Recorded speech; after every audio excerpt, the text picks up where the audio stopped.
It is now. Well, there's a long ball through. And oh my God, an insane goal! I've just seen the most insane goal I have ever seen. Toilet's got the better of Buxton. Puts it into an area. Keogh, Zamora! Hello and welcome back to the Talk About Nothing podcast. As ever, you're joined by myself, Hugo, and the co-host of the show, Alfie. Would you like to say hello? Hello.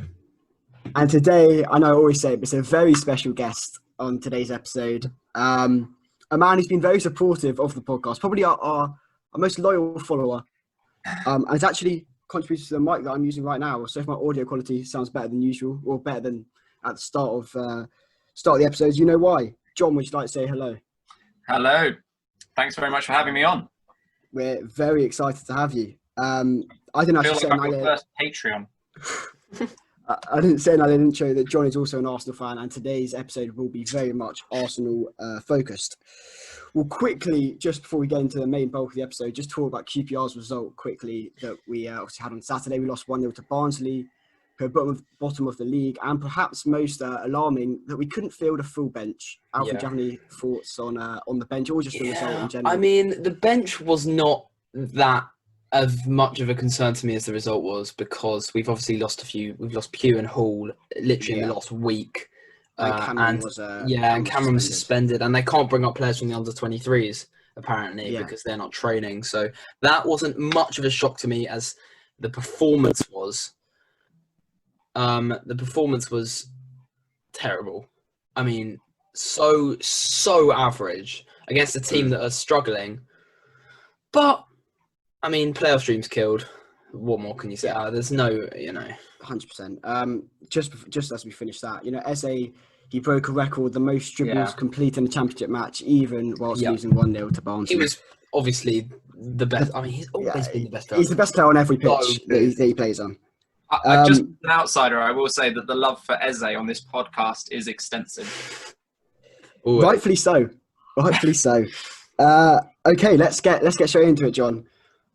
So probably the first thing to talk about is the results that have just happened. We're recording this on the Wednesday after the loss to Brighton on the weekend. Obviously, City a week today it was. So for you, would you say the team selection has been a problem in the formation? I've thought about this a lot because there's been some back and forth between me and some fellow sufferers afflicted with the disease that is following Arsenal. And the consensus before the Man City game was, no, this is good because this is Arteta laying down the law.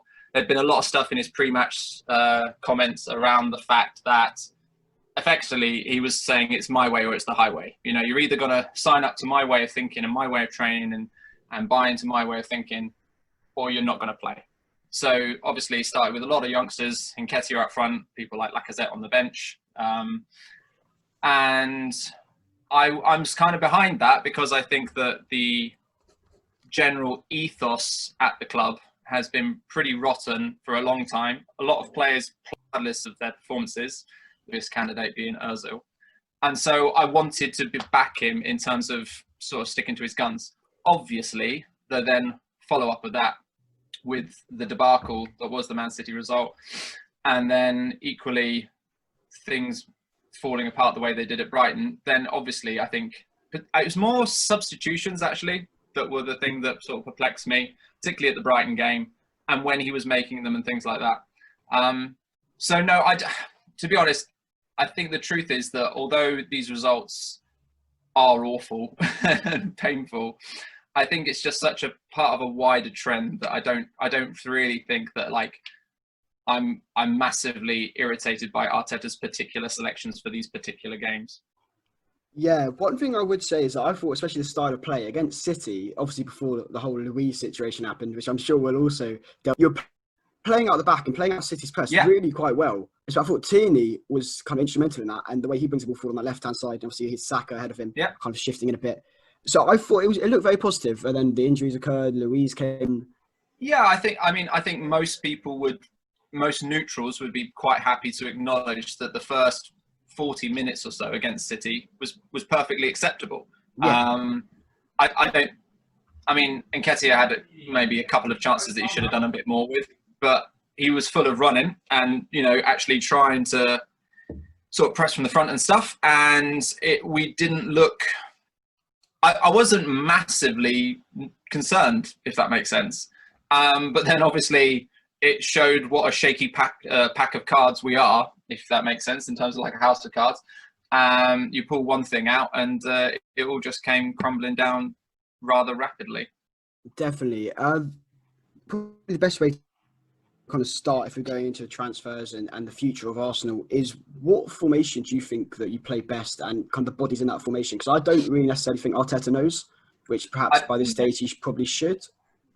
Yeah, I mean, okay, do you want to know what I think we should play with what we've got, or what I think we should play as in if we could just have the personnel that I would like us to have? Because I feel like those are two different answers. Perhaps the formation you think you should play with the personnel you've got, and then as we go on to transfer business and how that would lead to your formation in the future. So with what we've got, I think it's probably a 4-3-3 of some description. And in a funny kind of way, I would, with the three in the middle, I would almost want to emulate the workman-like attitude of the Liverpool three in the middle. Because if you think of Liverpool's three that they play, none of the three, I know some of them are interchangeable because obviously you've got Fabinho and Keita and stuff, so they're coming in and out all the time. But none of them are the stars of the team at all. They're basically there to press and to harry and win the ball back as quickly as possible. And then they rely on their wide men for actually creating opportunities. I think in Tierney, we've got somebody on the left that could fill that kind of role. I'm not convinced that Bellerin can, but maybe he can, and maybe Ainsley Maitland-Niles could sort of take on that kind of role, perhaps. But I feel like we've got the ability to have a front three that could attack with enough sort of venom that it would pay off. But that's just sort of doing the best we can with what we've got. I'd love to see us have good enough centre-backs that we could play three at the back, because I think if we're going to break this culture of constantly shipping goals and being quite so lightweight and leaky, then I think that's the way forward, is if we could have three really quality ball-playing centre-backs and then give us more freedom going forward. Alfie, do you have anything you want to add? Yeah, well, I was just going to... The first thing that worried me when I saw the lineup against City was seeing Nketiah. Not that because he's a bad player. For the ambition that a side like Arsenal has, I don't think Nketiah is anywhere near good enough to play, let alone against a team like City. He's not better than anyone that you've got on the bench. When I saw him for Leeds, seemed to me, I mean, he was playing... Didn't really start because he was a lone player and Bamford was their main striker. But from what I saw, he doesn't really fit into the style that Arsenal want to play with. As you said, the venom going forward. He doesn't feel like that kind of striker, like the potency that Aubameyang has. Yeah. So there's a couple of things. Firstly, I think the one that was more perplexing was the fact that he put Martinelli on the bench and left it and put Nketiah up. Yeah. And I don't know how much you guys have caught of Martinelli this year, but I think everybody would be willing to acknowledge that 10 goals in your first season in England when you've come over from Brazil and you're not a first team player is a pretty good return. And certainly in the Europa League, he was, he put in some absolutely excellent performances. And I would have thought that, it would be more interesting to see what he could do running in behind than with Nketiah. I get the sense that Eddie is playing because Arteta is on board with his attitude. Ian Wright's talked quite extensively about how, from some experience that he's had from talking to people in the academy, that he is widely acknowledged to have an amazing approach to being a professional and committing himself. So I think he started primarily based off of how willing he is to buy into what Arteta wants to do. Now, you can make a pretty compelling case for that being like very nice and everything, but if you're not up to scratch, then you shouldn't play. But as I said at the start, I think that team selection was Arteta trying to say that this is about your attitude first and foremost. And almost maybe in one point he was like, I'm quite willing to concede the game almost if I feel the players that I feel who are buying into what I want to try and do. So I think it's fair to sort of say that, I mean, like, if you say, is Eddie a better player than Lacazette? Then I think most people would say, well, no, he's not, is he? Lacazette's a better player. But does Eddie have a better attitude than Lacazette? Then that's where you kind of, it's a bit more. As an Arsenal fan, though, is that what you want to see? Do you want to see your manager almost feeling like he's conceding a game because of attitude? Do you want to see him concede a game because of attitude, or do you want to see him field your best side so you can win? Yeah, well, I mean, I think, do you know what? I think if you'd asked me that question 2 years ago, 3 years ago, I would have said, obviously, I want to win the game. And there will, by the way, there are going to be a lot of Arsenal fans, if they were to listen to this, would be screaming at me now, being like, well, obviously you want to win the game. Why would you say anything else? I think the thing is that, for me, the trajectory of what's been going on at Arsenal now is the best part of a decade old. Yeah, this decline. It's not this season. It's 100%. Not since lockdown. It's not since Arteta took over. It's not since Emery took over. You know, but you can almost actually, you could make an argument saying that it dates back to moving to the Emirates. Like, this is how long this sort of slide has been happening. And so for you to say to somebody, well, you want to field your best side to win the game, that's the most important thing. And the answer to that should be yes. But I feel like we've got this is just my honest opinion, I feel like we've got such a rotten culture at the club when it comes to basically putting a shift in, yeah? Like, basically, like, trying your hardest. Yeah. I feel like that's such a negative attitude within the club now that I'm genuinely got to the place where I'm now more on board with play people who are actually going to try hard and possibly lose, rather than play someone who is technically a better player but has got a pants attitude, and if we fall behind is just going to throw the towel in. I think especially now, the fact that Europe's probably over for you, I can't really see you getting. Of course it is, yeah.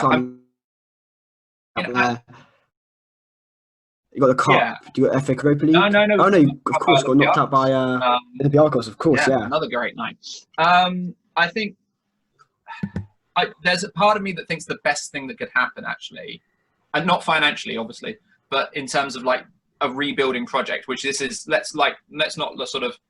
Arsenal aren't a big club anymore. Like, historically, we're a massive club, and I'm not trying to do us down in that respect. Like, you know, decorated wise, we are the third most successful club in England, like in terms of just historically. Yeah. But right now, that squad is not.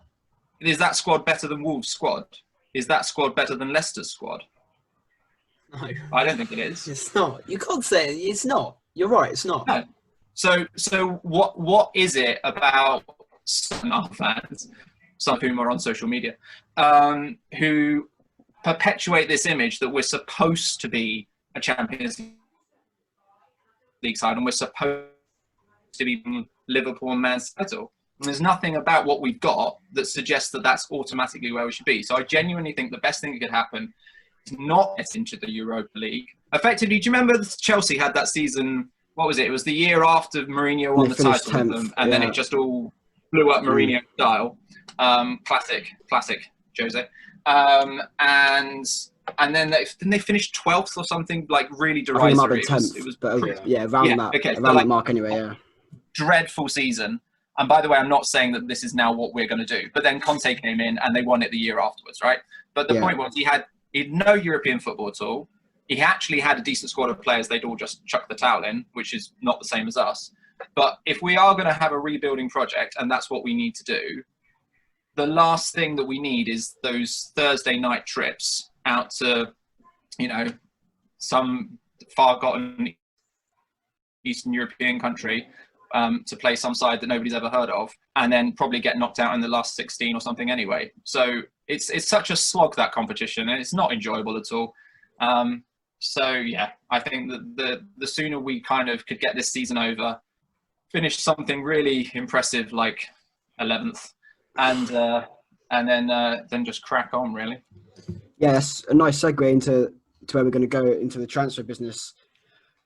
So, well, I mean, what to do? You've mentioned this whole rebuilding idea, and I think you're definitely right in the sense that Arsenal have got a lot of players, as you mentioned, that don't want to pay for the shirt, and a lot of players who are on Champions League wages when you gave them their contracts, 3 or 4 years ago. And I was speaking to one of my friends who's an Arsenal fan, and he was telling me about how you're a self-sustained club, so the owners don't put any money in, but all the money you get from finishing in X position and the Europa League and the FA Cup, whatever, that keeps you going, and transfer sales, and that's what keeps you going. So the fact that you've got all these players on such high wages that will probably run down their contracts and not go for anything near the fee that you want, perhaps means you've got less to play with in the transfer market, and especially now, during COVID, who knows about prices this summer or whenever this window will be. But for you, what is the most pressing area on the pitch that you need to address? When you say it like that, Guy, it sounds like such a good situation to find yourself in. So the first thing I just to pick up on is the people on massively inflated contracts. So the whole reason we couldn't shift Mustafi last summer was his contract and what he's on. Oh, right. Yeah. So nobody's willing to take Mustafi on and pay his wages. And in fairness to Mustafi, why would you go? Don't have to go. No, yeah. He's a professional. He's got himself a very, very cushy deal. He probably likes living in London. He probably likes that he'll get paid what he's getting paid. He can either warm the bench or not. I don't blame any of these players that are being paid these wages. I blame the people who gave them the salaries in the first place. But, obviously the one that everybody points to all the time because it is eye-watering what he gets paid is Ozil. Yeah. And the fact that he turns up once in a blue moon. I remember I saw him, I think last year, I saw him against Bournemouth and we won 5-1 and he tore him to pieces. And I was like, that's fantastic, but it's Bournemouth at home. And how hard is it for you to turn up and get a couple of assists and a goal against Bournemouth at home? So I think as long as we've got those players on the books, the budget is going to be unbelievably tight, and even more so now. I think the problem was, I think I heard somebody say the other day that Arsenal was sort of set up to cope with a couple of years without the Champions League. But I think next year will be the 4th year that we've not been in the Champions League. Does that sound about right? Something like that. Yeah. We've got a deal with Adidas. Obviously, there's the renewal of the deal with Emirates. So it's not like there's no money coming in.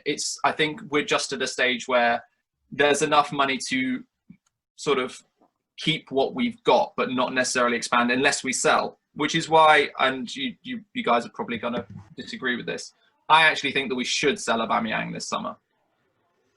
So Arteta came out and said he's quite positive about the contract deal. So obviously, if you're going to sell him, that would be not giving him a contract, or would it be giving him the contract on the basis that it will pump his fee? Yeah. Well, so again, sort of sticking with what I feel we should do regarding a rebuilding project.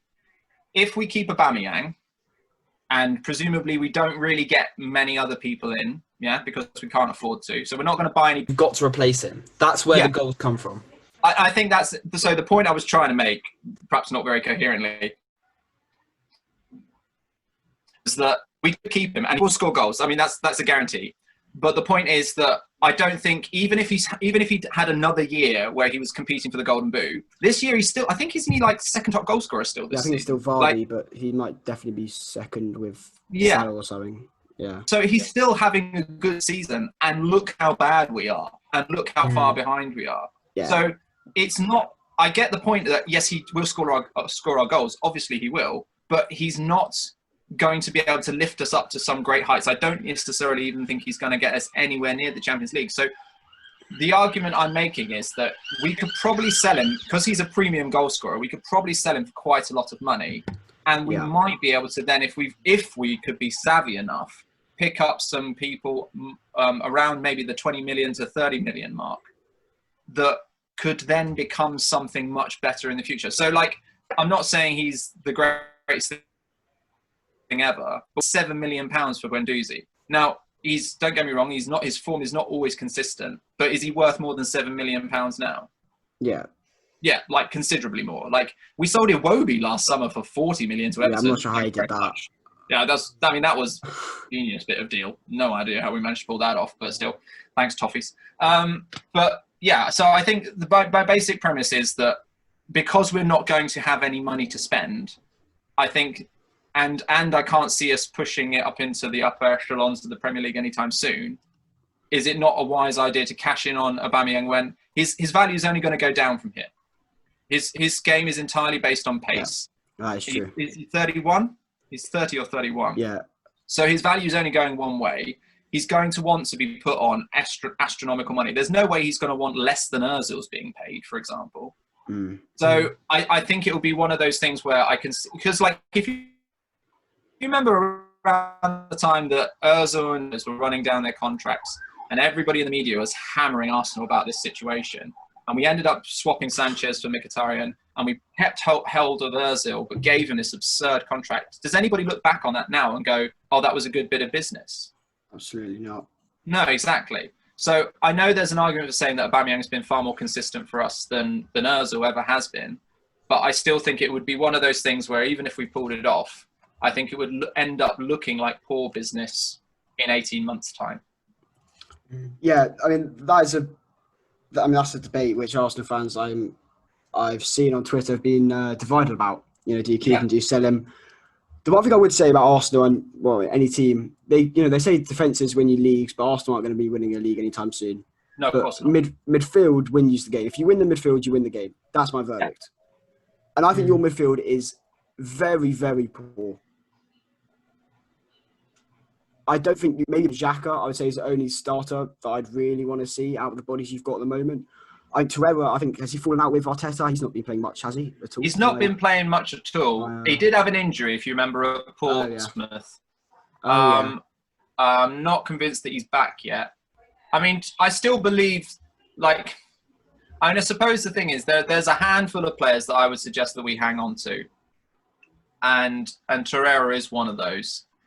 Because I really feel that there is a really good player in there. So I feel that there is a good player to come out of it. The only thing that I'm not convinced of is that pretty much since the end of the first season that we had him, there's been noises about him wanting to go. So I'm not totally convinced that he's settled in England. And then that's going to be a problem. But yeah, I mean, I think that's a fair point about the midfield. I think it is average in the extreme. Yeah, do you have any ideas? Go on. There's a podcast that we have filmed and haven't released yet. Talked about Arsenal's midfield in quite some depth for a bit. Interested in Thomas Partey. We agreed that having that a strong defensive midfielder, not necessarily solve all your midfield problems, but would help enormously having someone to sit and be strong in there. Don't feel that you have that at the moment, and that's where you're starting to lose grasp of games in there. Yeah, I think someone of his ilk would be so helpful. Because, I mean, how many times have you watched an Arsenal game and people just run straight through our midfield like they're not there? Yeah. You know, you do that thing where, you watch your team going forward and you're like, oh, man, we always get stuck around the 18-yard box. We're just pinging the ball around. How do we get stuck here? And then the ball goes the other way and they're in the box by themselves with, Socrates falling over. And you're like, how did that happen? There's nobody there. Where is everybody? So, it's... I just want to say this as well. I watched the highlights again of the Brighton game before I came on this. And that goal Stuck scored, quotation marks, against us. How many times have we conceded that goal? I think we've conceded the second most set pieces in the league. I think it's behind Villa, I want to say. The only thing I'd say about Partey... I remember Bolton Wanderers scoring that goal against us when Sam Allardyce was their manager. That's how long this has been going on. And it's we just got an inability to Rob Holding at one point tried to hoop the ball out of the net with his arm. It's what are you doing?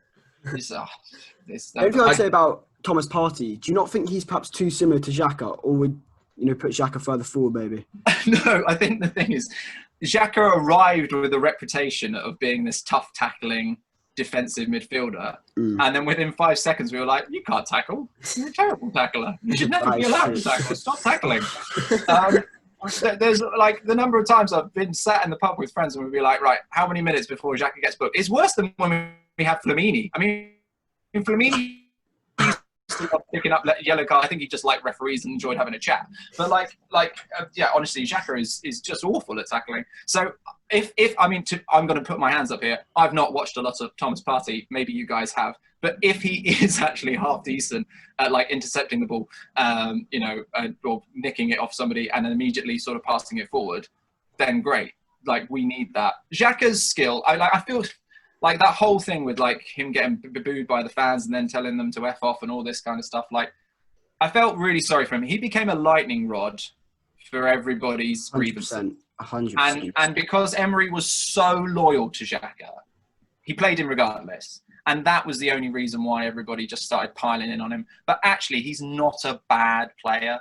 He's not a great player, but he's not a bad player at all. And his passing range is really useful.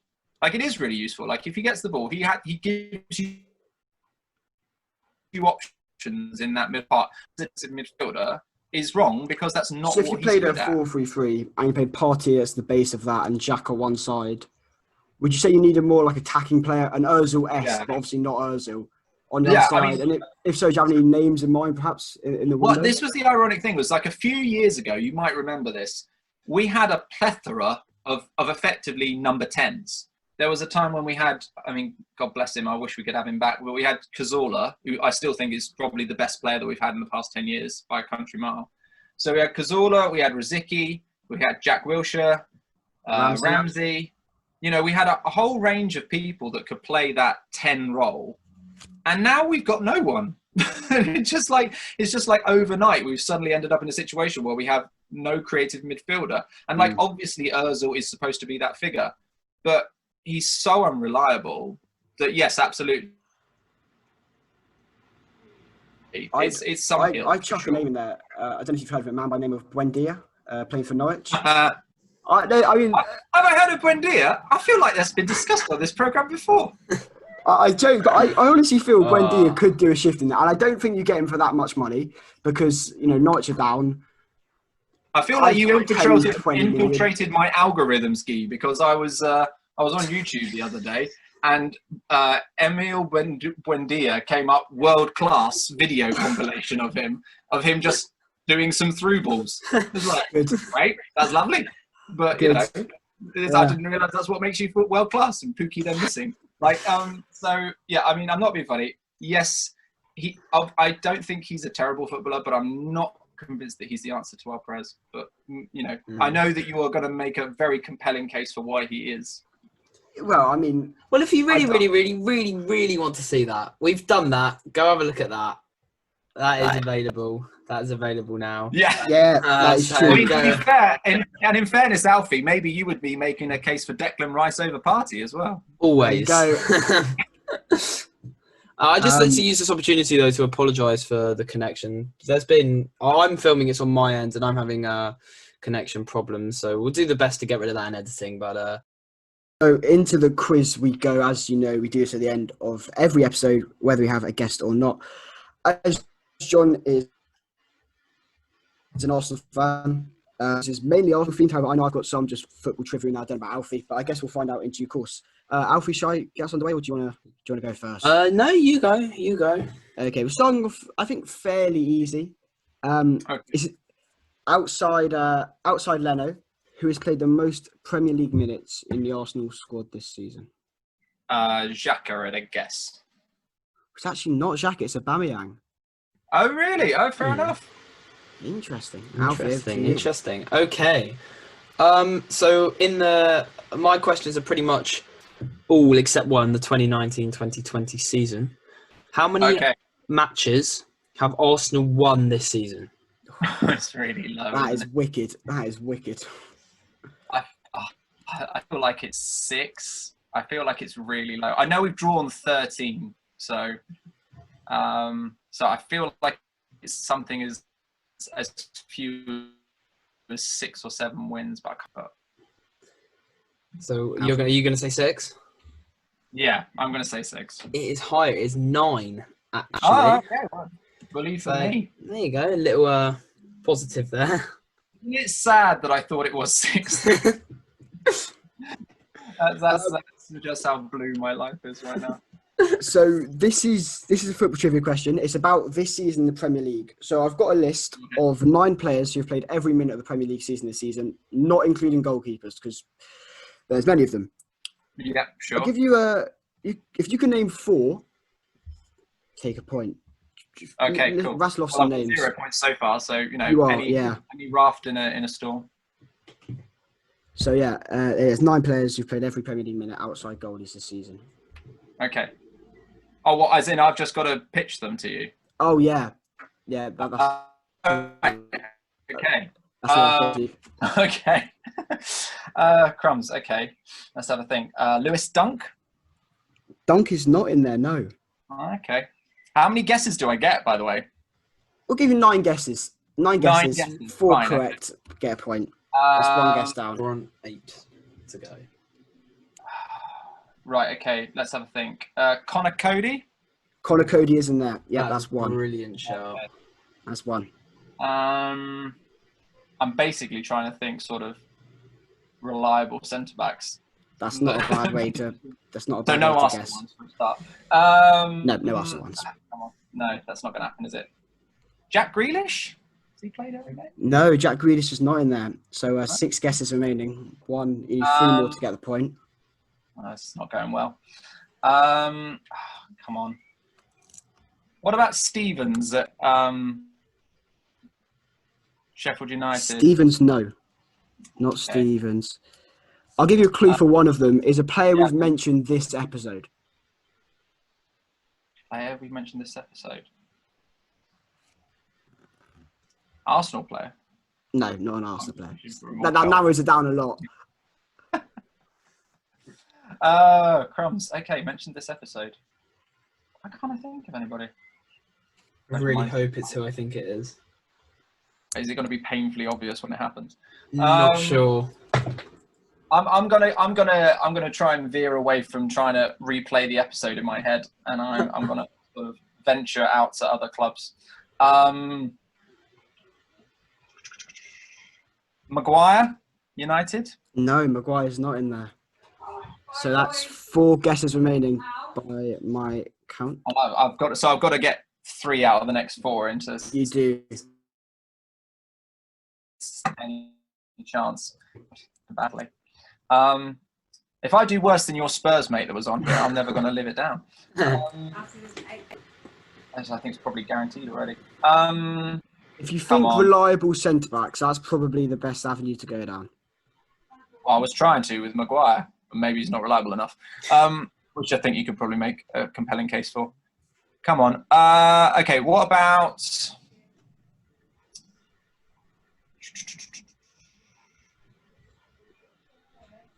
Brain's going blank. Oh, Van Dijk. Van Dijk, yeah. So that's 2, and you've got 3 guesses remaining. Don't know how he took so long to crop up in my mind. What about... Oh, Aspilicueta? No. However, when I was doing this kind of quiz, I also guessed Aspilicueta, but no, apparently not. So is that 2? Oh man, pressure. Okay, come on, can do this. Oh, what's he called? Is it Sionku? Yeah, Sionku is correct. That's come down to the last one. One more. And it's got to be the person that we mentioned in the podcast, isn't it? And I'm not going to. Well, he's one of the answers. Yeah. Oh lordy. There's still 6 possible answers. Oh, I still really hope I can go down. Oh, this is agonising. I'm just putting off the inevitable here. Right, come on. Actually concentrate. Think about this. Okay, this is probably tempting fate because it would be too convenient if this is the case. But is it Johnny Evans at Leicester? Johnny Evans is correct. Yeah, yes. So that's a point. Really? The man I was mentioning, sure, Alfie's pleased to hear that. Bulldog of Sheffield United, Ben Mee. It has a lot to do with why West Ham are hovering just above the relegation zone, doesn't it? Well, let's not bring up any emotions that might come out of Alfie. Ben Mee, Ward-Prowse, and Tarkowski. Oh, Ben Mee would have been a very... Ward-Prowse. Do you know what? Yeah. Actually, you were talking about transfer targets. I'd take Ward-Prowse. Yeah, I think he's a name I could have mentioned easily. And probably should have Yeah, done. it's like dead ball specialist for a start. Can actually do a corner. That's exciting. Yeah, I'd take him. Anyway, that's not what we're talking about now. Alfie, over to you. Right. Okay. This one shouldn't take us long. Okay. How many penalties have Arsenal scored this season? It's going to be 0, isn't it? A bit higher. I'll tell you, it's not 0. It is a number. Oh, okay, fine. I can't think of how many penalties we've scored, to be honest.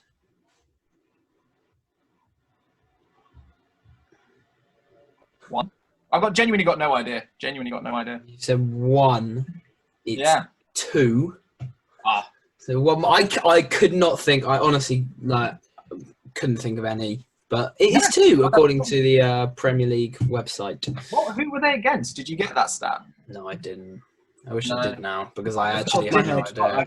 I've got no memory. I mean, this is entirely fair, but I feel like this season has not been one for good fortune for us. So the idea that we would have had a plethora of penalties go in our favour seems unlikely. John, who is the most Premier League assists for Arsenal? This season? No, of all time. Of all time? Yeah. Oh no, the Premier League of all time, not as in your whole club history. Right, okay. So, yeah, because obviously one of the things is that football only started in 1992, didn't it? Exactly. Yeah. So, okay, so most Premier League assists. I mean, my mind says it must be Bergkamp. Is that your final answer? Yes, because I want it to be. It is, yeah. So that's 2 out of 5, I believe. Alfie, over to you. Yeah.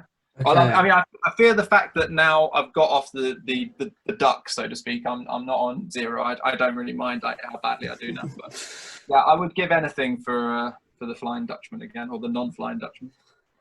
So we haven't talked about him in great detail this episode, but I have a David Luiz themed question. Amazing. So, I'm really glad it stayed over for him, to be honest. I thought I got away with having to even mention his name. How many goals has David Luiz scored in his Premier League career, which is 186 appearances? I've got it's multiple choice. I've got you multiple choice because I obviously didn't expect you to know that off the top of your head.